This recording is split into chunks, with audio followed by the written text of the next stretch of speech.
We want to bring up, of course, our question of the day presented by Alumni Hall here in Fayetteville, as we always appreciate them. It's the best and only place you ever need for all of your Razorback apparel. They have it all for men, women, kids, dogs, pets, cats. They have a decor that's all over there, too. And you can also shop them online at alumnihall.com/Arkansas-Razorbacks for all the greatest of apparel. It's the ultimate Razorback shopping experience at Alumni Hall. It's a simple question since we're halfway point now of the SEC slate. 4 games in, you're 2-2. How many more SEC wins do you think Arkansas gets this season? Put it out on Twitter. Guys, which one, you probably looked at it, but which one do you think is the leading the way right now? Of a 0, 1, 2, or 3+? 2.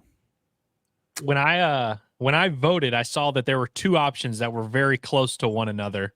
I bet 1 has taken the lead.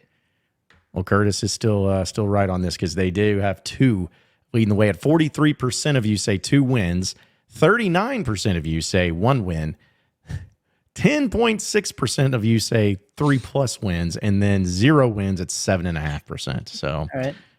Whatever. What do you guys think? See, I think that they get 2. Personally, this one in Missouri. Actually, I think it's this one and Ole Miss. I think they beat the Mississippi schools. So you think Arkansas is going to win their next 2 games, is what you're saying? They're going to be going into that bye week buzzing at 6-3? That's what I'm hoping for, at least. And yes, that's also what I think, too. Best case. We had this conversation. You go ahead, Curtis. You go first. I'll be the finale. I'll be that guy. It's whatever. I think they get 1. I think they win this week. I think they beat Louisiana Tech. Now, I think Missouri's very much on the table, but you've never beat them there. So I can't predict it. No. So, it's funny. Last week we had a similar conversation, which is what do we think Arkansas's final record is going to be? And I pretty much said I think they split the 2 Tigers. I think they're going to split LSU and Missouri, and they'll beat Mississippi State. And so they'll finish 7-5. Now that they've lost to LSU in the way that they did, I'm really kind of wishing I hadn't said that, because now I'm pretty much saying they have to beat Missouri, which, to your point, I said preseason I was not going to pick them to beat Missouri until they go and do it. So guys, don't yell at me, but I'm wavering. I'm going back down to 1. I think they win this game this weekend. I think they beat Louisiana Tech. I definitely don't. I mean, they're not beating Texas. I feel pretty confident they're not beating Texas. I'm less confident that they're not beating Ole Miss, but I still don't think they will. I don't think Ole Miss is stupid enough to lose this game, even though they were stupid enough to lose that LSU game. I think it's a little bit different. And Missouri. Now Missouri is very beatable. I'm not saying hey, it's not. There's no way Arkansas could beat them. They absolutely could, and I think it's going to be a very close spread when that game arrives. But yeah, they just always find ways to lose there. It's an ugly field. Thanksgiving. I don't know. I never get good vibes. My biggest thing about Ole Miss is they've just become a really good defensive football team, and given Arkansas's offensive struggles right now, I don't know if they're going to be able to score enough. And is the fan base going to be buzzing for that game? Even if they go out there and beat Mississippi State, let's say they beat Mississippi State 31-20, just a respectable, just cover the spread, win. You think the fans are going to be yeah, Ole Miss, let's go? I really don't think it's going to be a ruckus atmosphere at 11 a.m. Yeah, it'll be good, but it would definitely, I think, be a drop off from the last couple of weeks. Yeah, but I mean, I agree. It's just kind of how it goes when you have an 11 a.m. game and you're not coming off of some big momentum win. So I still think it'll be a good atmosphere, and you'll still have a good amount of people there and everything. But it's about how does the offense look, because confidence is going to be a key thing in this. And if Arkansas wins even against Mississippi State, say, I mean, what, they've been scoring 17, 20 points a game in SEC play, something like that, maybe even less than that. But say if they win 17-6, I mean, that's not going to be oh, okay, so now they can go out and totally score against Ole Miss. That's not going to be the case. But if they go out there and score 38, say they really just get to cooking on the offense, and hey, Braylon Russell gets fed the ball now, and they just start feeding him the ball let the horse eat, as Sam Pittman said, and he runs all over the place. Then suddenly it starts to change the narrative just a little bit and get the confidence back. But yeah, I just don't. I really, really hope that they just win this one, and it can at least give some people hope, because I don't want to have this constant discussion of just coaching changes and firings and everything just next week. I mean, come on, let's get to at least November before you start having that type of deal. But yeah, I hope for 2. But let me ask you guys this, since you're saying 1, that would put Arkansas at 6-6, assuming you both have them beating Louisiana Tech as well. Mm-hmm. So success, content, fine. I mean, what's the vibe at the end of the season if you finish out 3-5 in SEC play with a 6-6 overall record? I mean, it's probably about exactly where they should be. So I think I would be content with that. I don't know. I mean, I get it where people have higher expectations, and I'm not saying, settle for mediocrity or whatever, but just coming into this season, that's just about what people expect. Actually, they expected less of than that. Most people didn't even project Arkansas to go to a bowl game or finish 500. So I don't know if it saves Sam's job or whatever, but I don't know if you get to a bowl and win 3 SEC games after a year where you were just terrible and went 4-8 and won 1. It's progress. And if they go win a bowl game, not that people care about that anymore, but I don't know how you could be super disappointed in that personally. Yeah, I don't think anybody should be like super disappointed or even, like you said, surprised if Arkansas goes 6-6, because again, like that's right smack dab in the middle of what everyone was saying they were going to go preseason, and it's actually above what their projected win total was. John, you said a few words there. You said success. I wouldn't say that word. I wouldn't even say content, because I think fans, frankly, should hold the program to you shouldn't be like buzzing for 6-6 season. So I don't know if fans should be content, but I think fine is the third word you said. That's about where I think everyone should feel. I think especially just given how this year played out, if you had losses to Bama of the past and you played Georgia and you had Texas or whatever, and you had really lost a lot of games that there's no shame in losing, and frankly there's no shame in losing to LSU, but the fact that you lost that Oklahoma State game is one that we would look back on and be like, damn. It's one that we said that at the time, no matter what Arkansas finishes, we're going to look back at that game and be like, you'd feel a lot better about the year overall had they won that one. But I think 6-6, especially because that would also mean you're losing again to Missouri, who is, this year not a juggernaut by any means. Who knows what that bowl game looks like, but I don't think the fans would necessarily be buzzing. I agree, though, Curtis said they shouldn't be totally surprised, but I think there's a lot of people who are going to be very upset, though. I guess my other thing with this is after that Missouri game last year and the way the season ended, and then they decide to retain Sam Pittman. What the hell were the expectations for keeping his job moving forward? You know what I mean? Was it really a realistic expectation to be like, listen, dude, you guys are terrible. One of the worst teams in the SEC. Buddy, you better go 8-4 next year or whatever. I mean, completely revamped offensive line, new offensive coordinator, new quarterback. There's a lot going on. And then not to mention, the SEC, the gauntlet, and an extremely difficult schedule.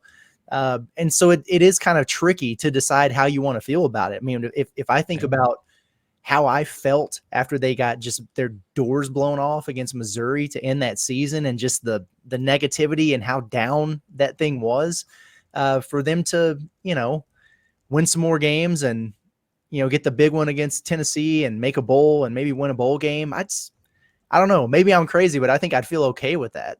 I don't think you're crazy. And here's why. Because I think, last year we could all kind of tell in the moment, okay, this thing with Pittman is not going to be a fairy tale ending. This is not going to end with Arkansas, his tenure, whenever it may end, whether it's last year, this year, 5 years from now. It's not going to end with anything crazy happening.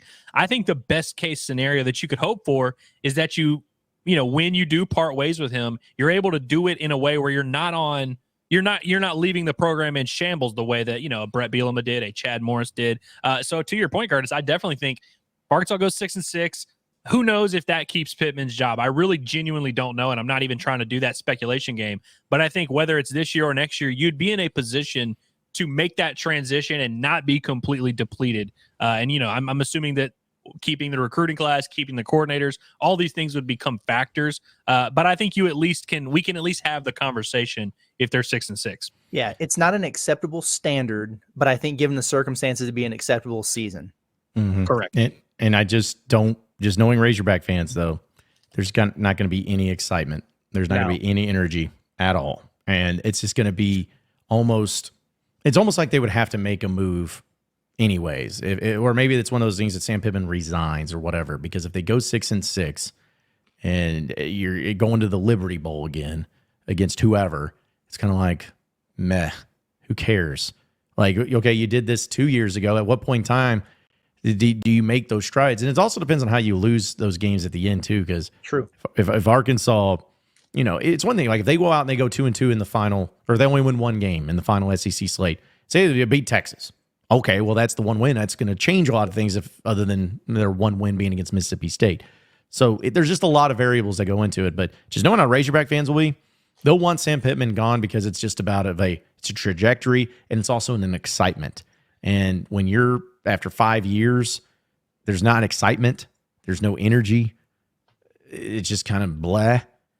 You got to make a move because nobody's going to be. You got to have the fan base excited. You got to have them energized. You bring up a really good point. Yeah, you bring up a really good point there, because it's not all about progress and everything like that. It's about, to your point, excitement and ticket sales and what's going to get people through the doors and get them pumped up and get them contributing to NIL and buying the season ticket packages and all that. And yeah, you're 100% right. Like 6-6, yeah, cool. You made progress. You went to the postseason or whatever, but that's not gonna be the needle mover from that standpoint. So you're right. Here's another factor in this conversation. And look, like, whether it's fair or not that we're even having this conversation, I think it is, just given the circumstances and because what else are we supposed to do? The rest of the SEC, some of these other coaching jobs that we thought were like surefire going to be available, like Florida, for example. We kind of thought like, okay, if you're firing your coach, you're going to be having to hire against a Florida. Doesn't look like Billy Napier is getting fired. I don't think Kentucky's going to fire Mark Stoops, although I don't know if Arkansas would be threatened by that. Is Oklahoma really going to fire? Is Oklahoma going to fire Venables? Maybe they do, and maybe they should. I don't think he's a great coach, but if that job's open, it kind of changes things a little bit. Whereas, like, if Florida, that job, if the Auburn job's not open, the Oklahoma job's not open, like, I think you can make a real argument, like, hey, this is the season to fire your coach, if that makes sense. Especially because, all the ones we talked about preseason, even LSU Brian Kelly was kind of floated in there. None of those jobs are going to be available. So, like, whoever the best coaching candidate in the country is, who, we can argue about that. It'll be interesting to see what the options are by the end of the season. Well, and I'll also throw this in because I know we'll take a couple calls here, but I'll throw this in as well. If it comes to it where it could go either way, they better not hesitate to their decision at all. None of this messing around and being like, oh, well, we'll see what happens in the bowl game. Nope. You don't have time. When the season ends, that Missouri game on that Black Friday, when that final horn sounds, Hunter Yurchek and everybody better have a full-fledged, full confident decision made going forward. You better make a statement at the end of it. I don't care if it's keeping them or having them go. I do care, but I'm saying whatever your decision is, you better come out. Because if you're going through a few days with the transfer portal going crazy, the early signing period going nuts, bowl preparations, trying to keep your team together, trying to keep your coaches together, and like all that stuff going on, you can't mess around.